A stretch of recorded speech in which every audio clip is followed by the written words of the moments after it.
both teams. Sure. You have to say that. Kieran, the Kerry setup, you were paid particular attention to that. Yeah, well, Des, we didn't know what Kerry were going to do. Obviously, you know, it was a case maybe of risk and reward, robbing Peter to pay Paul. What I reckon they would press. They were always going to press the Cluxton kick out, but really was where were they going to cut off the Dublin oxygen? And they tried to flood the midfield area. You know, they had 10 bodies across this area, and they were trying to slow Dublin down coming out of the defence.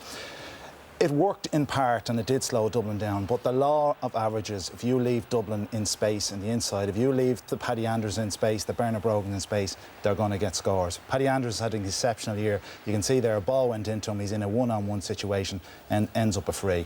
Here we have the typical trying to press the kick-outs, which, you know, Cluxton got off 65% of his kick-outs today, that was the stat.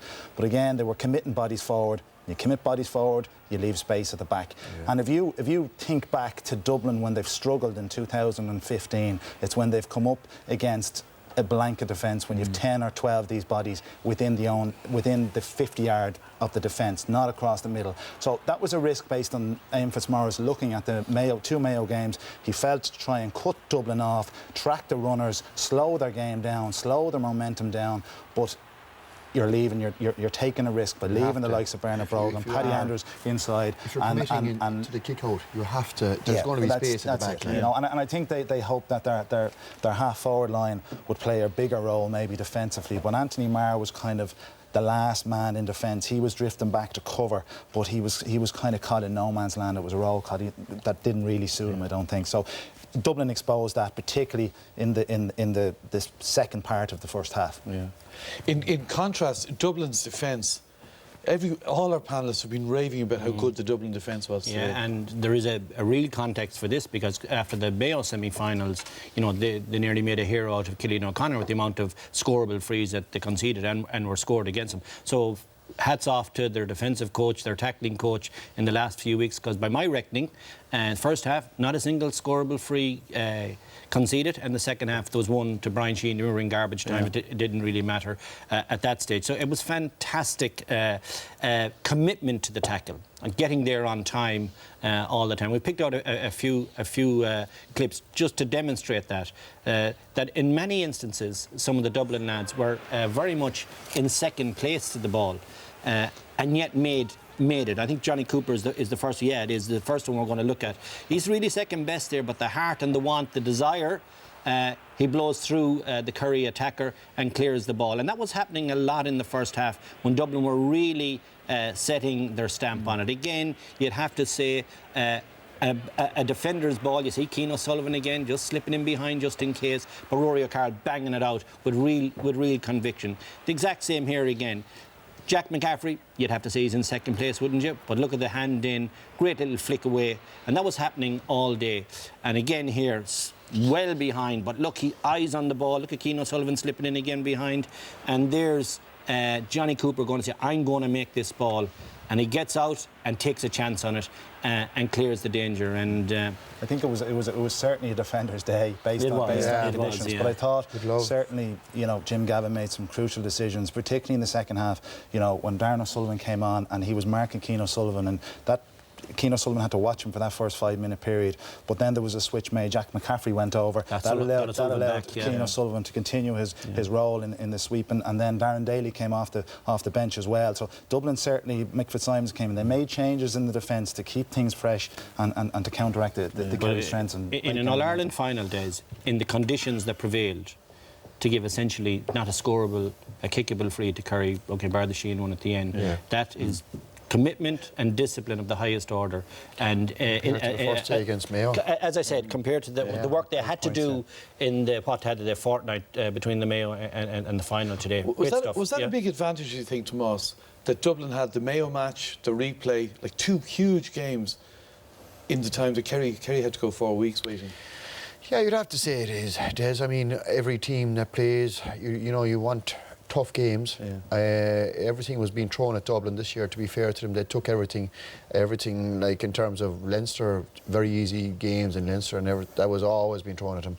They came through their quarter-final, they came through their semi-final, they had a tough game the first day, they learned from it, they had a huge game the second day, and I think, yeah, definitely as a player you'd love to have these tough games, and going forward, I momentum think there. definitely. And remember last year, Kerry got the double fixture against Mayo to prep them Kerry for had the a final month. too. I think it's wrong. Like Kerry had a month 3 between weeks is their the ideal gap, really. for 4 days. in terms of 4 weeks. injuries and in terms of whatever preparation, I think a month from a semi-final to a final is a week too long, perhaps. Yeah. Well, in that first half, Kerry did have shots, but some of the wides were probably disappointing wides, Tomas, from Kerry point of view. Yeah, look, Des, I suppose in that first half, Kerry tried their best. I mean, when you see the Gooch picking up breaking ball in the half-back line, there is something wrong. You know, it's not right. I didn't think Kerry were clicking. You know, a lot of the point taking, the kicking, the sharpness, possibly. I suppose that comes from Dublin point of view. You know, they put so much pressure on everything. You know, some bad wides though. But there was a lot of bad wides, Kerry, you know, total. and Kerry would pride themselves in terms of kicking and all that, but there was in the first half, definitely, and even in the second half, They had bad normal shot options from hand distance. passing, they had options and they had plenty of space and all that, and look, I don't Hurried know, kind of it kicking, was they were running into Very trouble constantly, un-Kerry-like. Very un-Kerry-like. There was no little settled, you know, composed play, which we would associate with Kerry. It wasn't there, like. Well, Dublin did show that, did they not, Kevin? Because they got a crucial series of points just before half-time. And this often happens with teams. Coming up to half-time, they switch off a little bit. You know, the game is nicely balanced. It was at 4-all in the 27th minute. I just put in the Gainey point. It was a beautiful pass from James Runner. Lovely sidestep by Paul Gainey and a great finish. He's deadly at that. So it's level pegging. 6 or 7 minutes to go to half-time. And then Kerry, for some reason, just slightly go to sleep. And within, I think it was 8, just short of 8 minutes, they clipped over 4 points. Now they're making their statement. They've kind of made their move to try and win this championship. And in the context of the weather conditions, 4 points going in at half-time was going to be a big, big lead. Yeah. And it also put the frighteners on Kerry management to a certain degree, because now they're saying, oh, God, we have to do something. We have to make some changes. So you might say Dublin have grasped the initiative. They're all excellent points. The 4 of them I tagged. I thought that each of them were absolutely superb. I think this is the Paddy Andrews one. It is, yeah, where he cuts inside and swings over a beauty. And He won a lot of ball there. Look, a lot of space. he's been superb in the last few matches, and. Again, a nice inside ball. Is this Freddie McMahon's one? It is, yeah. Just watch the little shake he puts on. And this is Gooch marking him. Yeah. But that doesn't take away from the quality of this score. It's on his wrong side. Corner back, here he is up scoring again. So he's outscored another forward for the second day in a row. That probably sums up how bizarre it was, as you said earlier, that the Gooch is marking Philly shooting at goal 30 Philly yards out. McMahon all year has most of his game is put the, you know, if you're a defender and you're marking one of the best forwards in the country, put him on the back foot and drive forward. Aren't you delighted to see him go to the It's opposite like direction? everything. You're a corner forward and you're being man-marked and you're not getting space and time. Your tendency is to get yourself into the Wander out. frame, drift, and I think that's exactly on, and that suited Philly down to the ground. It was 8-4 to Dublin at half-time. You know, still not a lot in it. Darren O'Sullivan came on, made a big impact. You know, Kerry got 2 scores, reduced it. But you felt Kerry's kickouts in this third quarter that Dublin kind of took over the points. Yeah, Des, going into the game, there was a huge focus on Cluxton's kickouts, and yes, Kerry did pressurise them. They didn't get any significant reward for them. I think, you know, there was 65% maybe, as I said earlier. But in the second half, in the third quarter, Brendan Keeley's kickouts, Kerry struggled on them big time. Some of them are short. I said it before this game that a lot of his kickouts can land in that half-forward line, and I think it cost, in that third quarter, cost Kerry badly. Now, Dublin didn't really take advantage of it, but Dublin, I think, won 4 or 5 key possessions in a row. Kilkenny was massive Yeah, at that period. and Paul Flynn picked up a couple of breaks as well. But I think when all the focus was on the other end of the pitch, Kerry won 11 of their 25 kickouts, with the talk of a hugely dominant midfield coming into this game. And I felt that it was a dangerous position for Kerry coming into this game with the 2 guys being talked up so much, because, you know, that certainly gets the back of Dennis Bastick and Brian Fenton up. And Dennis Bastick broke a lot of ball today, and Brian Fenton was hugely effective. Now, taking off David Moran was a strange decision, in my opinion, because the ones that were going long, he was competing well for it. And, you know, I thought that was a big call on the Kerry line. Like sometimes we don't know. Yeah, we don't know. The game was in the balance, but it was a big call. James at a O'Donoghue came off. significant stage James of the match. O'Donoghue came off. Yeah, James O'Donoghue, 3 points in the bag. He looked dangerous. He was taking Paul off. Gainey came off. Yeah, so Very good. We talked about the margin. It was only a kick of a ball, 3 points in it, and you all seem to agree it could have been more. Dublin did have big goal chances. They did, and if they had taken one of them, it certainly would have given them a bit of daylight. You know, you got to give, I suppose, Brendan Keeley great credit as well. But here's Dennis Bastick broke down this ball, and he gets in a good position. He gives it into Dean Rock. You know, Dean hits it straight away. In fairness to Brendan Keeley, we see he comes down, he closes down the position. Dean save, keeps it low. You know, Dennis is probably going for a point here, and it's won by Paddy Andrews, and he turns, and he just You can leave out the probably bit. Yeah, he just loses he just slips, but it's still very, very close. Here, ball across, Philly McMahon again drifting into that position. Great turnover here by Bernard, you know, and he gets a foot on it. That could have gone anywhere, but we see here again, Keeley gets out, closes down the position, and gets a touch on it and goes wide. And then, you know, Brian Fenton takes this ball, you know, steps, great step inside. He was right to go for it, does wasn't he? everything right, keeps it low, off the post, and Bernard wasn't probably expecting to come back to him. But there were goal chances there. Was that great speed coming back? Yeah, in fairness, I think we expected goals today. He was right. He was dead right to have a cut there. He was well entitled to it. Once he stepped inside, he had perfect balance, and sure, it was only the width of a post. Yeah. So Dublin's still dominant, and then Kerry threw in Kieran Donaghy late on, the last quarter, and it did shake things up, didn't it, Tomas? Always, I suppose, as you know, when you got a guy like Kieran Donaghy to come in, and he's always, I mean, captain of the team, he's a leader for us. A huge thing for Kerry for him to come in. Possibly a bit late. You know, you never know with Kieran. A goal could come off, a breaking ball. You know, I mean, he changed the game last year against Mayo. This tackle was a big talking point. Is a talking point. Look, I didn't actually cop it when it was happening. If you actually zone in, look, there is an issue there, I think. Yeah, there is an issue. I mean, there's a lot of talk about it on social media and all that. I think it's look, there is an issue there every year. We have it highlighted. You know what? On a night like this, you don't want to be highlighting stuff like this. And I personally think it's wrong to be highlighting on a night like this. But there is an issue there. Look. There was a case to be answered, and look how Killian Young, how much he got free on the throw, and that was an amazing chance. But that could have levelled it. Yeah. What's your view on that Philly? Listen, Donny, you know, again, I agree. You'll be accused of being pro-Dub. Yeah, exactly, no matter what I say. But obviously, we've seen a lot of these incidents all year. They can look different from different angles. Yeah. Okay, from Philly's perspective, his hand is in somewhere probably where it shouldn't be. Philly plays the game on the edge. He's had a phenomenal year for Dublin in terms of his football. And listen, okay, as Tomas said, I've had it myself. I mean, in 2009, we won an All-Ireland against Cork. And I got a letter in the post about 3 weeks after saying that I actually stamped on a guy, and you know, he might get a letter in the post soon enough as well, I'd say. Who wrote to you? You know, the CCC, is it?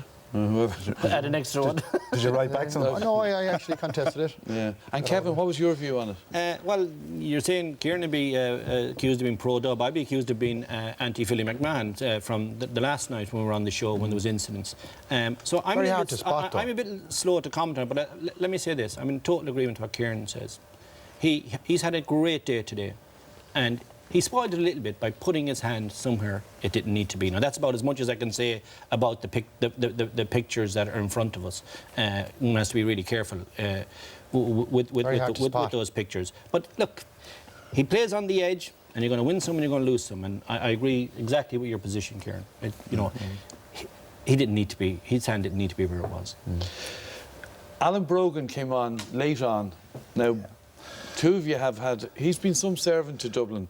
We were all talking about him. Tomas, you've marked him, but Kieran, you soldiered with him for many years. Yeah, you know, I remember him, Des, coming into the panel as a cheeky little kid, I suppose, and now he's the elder statesman. And you know, we were kind of waiting for Alan Brogan to come in today. You felt he might have been needed a bit earlier, but when he did come in, you know, he makes an immediate impact. Now he probably slightly overcarries this one, but you know, it's still a great score off his left boot. But like, Alan came back for one more year, and I know it's a huge commitment with a young family. I think he had an idea to go out at the top. That's his decision. Over the next few months, I'm sure he'll take a bit of time on it, but great to see him up there with his young kid Jamie, and big night for him, and he's been a super servant for Dublin. I don't know if you can hear us. We're not retiring you, Alan. That's your decision, but the lads are just talking about it here. Tomas, you've marked him, of course. I have. He's a clever footballer, you know. He's one of these guys. That's not what you said earlier when you were describing him. I wish we had a clampers on him years ago, but no, he's a great footballer. He is one of these guys who I think you have great fellas who have strength, who have great kickers, whatever, but he has a cuteness that is a footballing brain, and it's That's very, his big very, thing. you know, Very he is clever. actually a class act, you know. And 2 feet. he's dangerous, Very like, clever. and no matter what age he is or no matter what the legs are, you know, he actually is a class Very act. smart And player, yeah. And unlike you, he stayed on and got his medal. he did, yeah. He's a clever footballer, you see, Tomas. He had I enough said set. clever, yeah. Tomas went 1 year too early. Well, look, it's so often this day ends up all about the winners, but it's important we don't forget the massive role Kerry had, not just today, but throughout the season. It's all over! Dublin have won the All-Ireland for 2015. So once more, Eamon Fitzmaurice has seen his squad undone by the Dubs. We underperformed, and that can happen. It can happen in big days. It hasn't happened us too many times, thankfully, over the last few years, but it happened today, and you know, like I said, you just have to take your hats off to Dublin, and I think because of the way they played and how hard they worked and fought for each other, they made it very hard for us. There's no movement up front whatsoever for Kerry. They're certainly bereft of ideas at the moment. Wretched afternoon for Kerry, by and large. They outworked us. They played the game in their terms. They managed to really tackle us high up the pitch, slow us down, and at the same time get bodies back. So, you know, like I said, we underperformed, but I think you have to give a lot of credit to Dublin as well. Rock was the one who had that one foil and stopped. Into Andrews, tries to spin and turn. So near. Oh, off the butt of the upright. We were only barely hanging in there.